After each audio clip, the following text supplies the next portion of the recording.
Hello friends, welcome to NS classes. My name is Neetu. आज की video में हम बात करेंगे स्क्रीनिंग एग्ज़ाम के बारे में, जो कि आपका आर्मी पब्लिक स्कूल के अंदर आया है और साथ में एक नोटिफिकेशन भी आ रही है कि आपकी 8000 वैकेंसी आई है। तो सारी चीज़ों को आज की वीडियो में हम कवर अप करेंगे।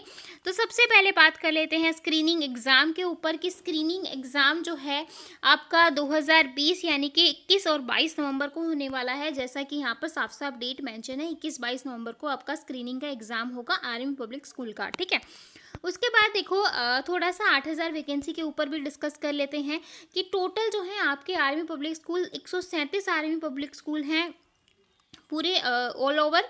उसके बाद जो है इन 137 स्कूलों में 8,000 टीचर हैं अप्रोक्सीमेटली। ठीक है, और इसके अंदर जो है यहाँ पर साफ साफ मेंशन है कि इतनी जो है आपकी टोटल वैकेंसी आती हैं।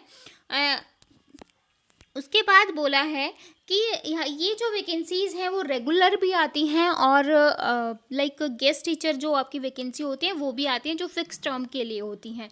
तो अगर आप ये स्क्रीनिंग टेस्ट क्लियर कर लेते हो, स्क्रीनिंग क्या है, लाइक आपका सी टेट हो गया, ठीक है, लाइक आपका एच टेट हो गया, लाइक आपका नेट का एग्ज़ाम हो गया। इनमें क्या होता है, स्कोर कार्ड मिलता है। लाइक नेट का एग्ज़ाम क्लियर करने के बाद आपको दोबारा नेट का एग्ज़ाम क्लियर करने की ज़रूरत नहीं है, क्योंकि ये लाइफ टाइम आपका चलता है। अगर आपको स्कोर इंप्रूव करना है या कुछ और है तो आप नेट का एग्ज़ाम दे सकते हो, अदरवाइज़ आपको करने की ज़रूरत नहीं है। सी टेट का एग्ज़ाम वैलिड होता है 7 साल के लिए और एच टेट का एग्ज़ाम भी पहले 5 साल के लिए था, अभी 7 साल के लिए कर दिया गया है। ठीक है, लेकिन आर्मी पब्लिक स्कूल का जो कार्ड है यानी कि जो स्क्रीनिंग है वो वैलिड होता है 3 साल के लिए। ठीक है, 3 इयर्स के लिए वैलिड होता है और इसको अगर आप क्लियर कर देते हो तो आपको जो है रेगुलर में जब वैकेंसी निकलते हैं तो सिर्फ आपको इंटरव्यू देना होता है। और साथ में अगर आप किसी लैंग्वेज के टीचर हो तो आपको लैंग्वेज टीचिंग स्किल्स का एग्ज़ाम देना होता है। अगर आप बिना लैंग्वेज के यानी कि अदर सब्जेक्ट्स के हो तो आपको सिर्फ इंटरव्यू देना है और आपको आपकी जो है वहाँ पर जॉब लग जाएगी। अगर गेस्ट टीचर की रिक्रूटमेंट भी निकलती हैं तो अगर आपके पास AWPS का अगर स्कोर कार्ड है तो आपको डायरेक्ट वहाँ पर रिक्रूट किया जाएगा एज़ कम्पेयर टू अदर, मतलब आपको प्रेफरेंस दी जाएगी। तो आई होप आपको समझ गए होंगे कि स्क्रीनिंग एग्ज़ाम क्या है और ये हर साल करवाया जाता है आर्मी पब्लिक स्कूल की तरफ से स्क्रीनिंग एग्ज़ाम। अब की बार ये एग्ज़ाम जो है 21-22 नवंबर को है। आई थिंक ये सारी चीज़ें आपको क्लियर हो गई होंगी। बहुत सारे बच्चों को डाउट था, अब ये सारा क्लियर हो गया होगा कि क्या है ये। अब देख लेते हैं कि आपकी क्वालिफ़िकेशन क्या होनी चाहिए और किस तरीके से आपको ये क्लियर करना है, सिलेबस का पैटर्न क्या रहने वाला है, कैसे अप्लाई करना है। अब थोड़ा सा हम बात कर लेते हैं स्क्रीनिंग एग्ज़ाम के ऊपर। ठीक है, सिलेक्शन प्रोसीजर मैंने आपको बता ही दिया है। जो स्क्रीनिंग एग्ज़ाम क्लियर कर लेता है उसके बाद वैकेंसी जहाँ भी आपके नियर बाई आएंगी तो आप अपने आसपास की आर्मी पब्लिक स्कूल में चेकआउट करते रह सकते हो कि हाँ वैकेंसी आई है, तो आप फटाक से वहाँ पे अप्लाई करके एक जॉब ले सकते हो। ठीक है, तो ये अगर आपका स्टेज 1 क्लियर है तो सिर्फ आपको उसके बाद 2 स्टेज क्लियर करनी होती है, स्टेज 2 एंड थर्ड। और थर्ड जो है लैंग्वेज टीचर के लिए होती है, जिसमें आपको ऐसे और कॉम्प्रीहेंशन लिखना होता है। अदरवाइज अगर आप अदर के हो तो आपको इंटरव्यू में आपका काम चल जाएगा। अब देखो, note stage 2 and third will be tandem under the agencies of board of administration of HQ command school management. Appointment will be made as CBSC AWS rule. The interview shall be group of schools and the selected candidate for the regular category may be appointed in any of the school in that cluster. ठीक है, मतलब total एक तो 137 है, तो आपको कहीं पे भी अगर आपका रेगुलर है तो कहीं पे भी आपको अपॉइंटमेंट दी जाएगी। उसके बाद देखो, authority conducting the interview may carry out additional screening of candidature in the number of candidate is large and administration unmanageable. ठीक है, अब देखो online screening test. Online screening test की जो डेट है वो पहले ही मेंशन है, 21-22 नवंबर को आपका टेस्ट होगा। कैटेगरीज ऑफ टीचर्स की कैटेगरी यहाँ पर है TGT PGT PRT। यहाँ पर देखो PRT के लिए आपका पोस्ट ग्रेजुएशन होना चाहिए जिसके अंदर आपके 50% मार्क्स होने चाहिए, BEd होना चाहिए। उसके TGT के अंदर आपका ग्रेजुएशन होना चाहिए, 50% मार्क्स मैंडेटरी है, स्टार लगा रखा है, BEd होना चाहिए। और PRT के लिए आपका ग्रेजुएशन अगेन 50% मार्क्स, BEd और 2 ईयर वही, और उसके बाद 50% मार्क्स। ठीक है, अब यहाँ पर फ्रेश कैंडिडेट लाइक 40 ईयर्स हो गया, एक्सपीरियंस के लिए 57 हो गया। CTET और TET जो है not mandatory for appearing in the online screening test, however CTET TET conducted by the centre. ठीक है, तो ये चीज़ें हैं, अगर आपका CTET TET नहीं है तो ये मैंडेटरी नहीं है। अब हम बात कर लेते हैं यहाँ पर, हाँ जी यहाँ पर हो गया था। अब देखो पार्ट ए, सिलेबस क्या रहता है। टोटल जो है 90 मार्क्स का आएगा।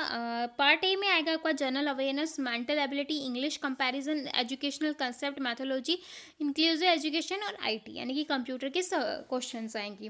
और पार्ट बी जो है आपका स्पेसिफिक, लाइक आपका हिंदी है, इंग्लिश है, मैथ्स है, मैथ्स है, साइंस है, बायो है, केमिस्ट्री है, कंप्यूटर साइंस है, वॉटएवर जो भी आपका सब्जेक्ट्स है वो आपके सब्जेक्ट से रिलेटेड 90 क्वेश्चन यहाँ पर आएंगे। 90 क्वेश्चन आएंगे पेपर पार्ट ए में।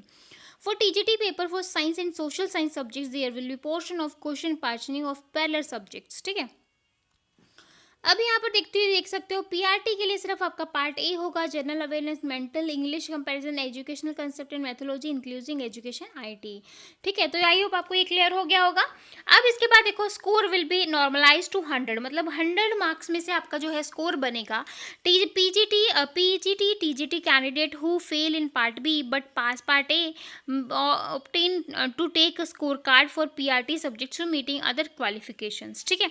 तो अगर आप पार्ट बी में क्वालिफाई नहीं करते हो, आपका सिर्फ पार्ट ए क्वालिफाई करता है, तो आपको पीआरटी के लिए जो एक स्कोर कार्ड होता है, लाइक पीआरटी का सिर्फ पार्ट ए है तो आपको वो स्कोर कार्ड मिल जाएगा। अगर कभी पीआरटी में वैकेंसी निकलेंगे तो आपको वहाँ पर कंसीडर किया जाएगा, ठीक है।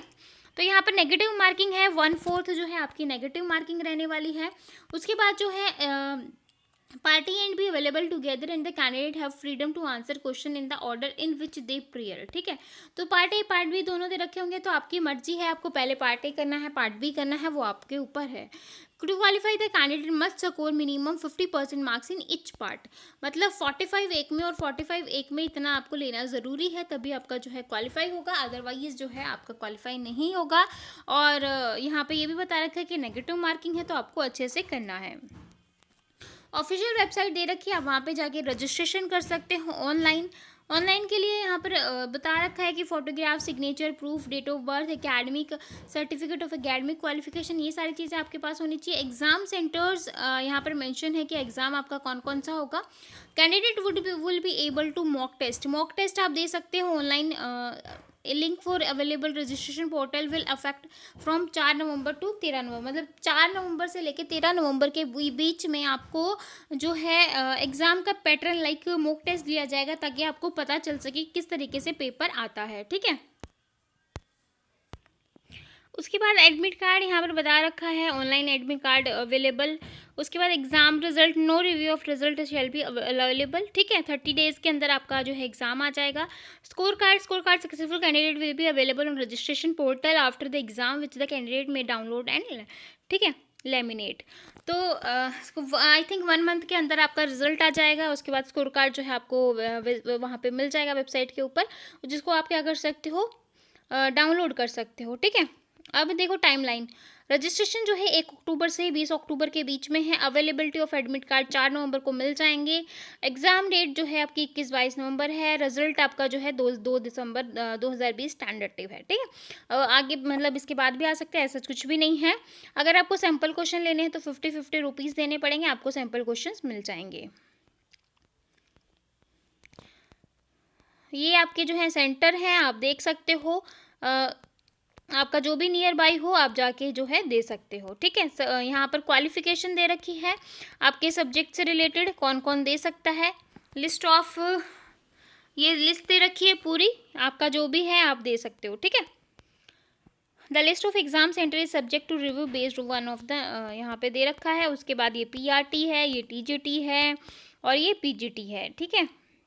बीएड सबके लिए मांगा गया है, लेकिन आई थिंक कंप्यूटर साइंस के लिए सब बीएड नहीं है मैंडेटरी, तो आप इसको चेकआउट कर लेना। देखो कंप्यूटर साइंस के लिए बीएड नहीं है, तो आप जो है इसके लिए अप्लाई कर सकते हो, ठीक है। टीजीटी पीजीटी जो भी आपका मन करे, जिसमें आपको एलिजिबल हो उसमें आप अप्लाई कर सकते हो, ठीक है। अगर आपको फिर भी कोई डाउट है, सच कुछ पूछना है आर्मी पब्लिक स्कूल से रिलेटेड, तो आप मुझसे पूछ सकते हो, कमेंट सेक्शन हाजिर है। अदरवाइज आप मुझे टेलीग्राम ग्रुप पे ज्वाइन कर लो, वहाँ पर भी आप अपने डाउट्स को पूछ सकते हो। आई होप आपको आज की वीडियो अच्छी लगी होगी। लगी है तो प्लीज़ चैनल को एक लाइक और सब्सक्राइब करना बिल्कुल मत भूलेगा। तो फिर मिलेंगे ऐसी नई वीडियो के साथ, तब तक के लिए बाय एंड थैंक यू।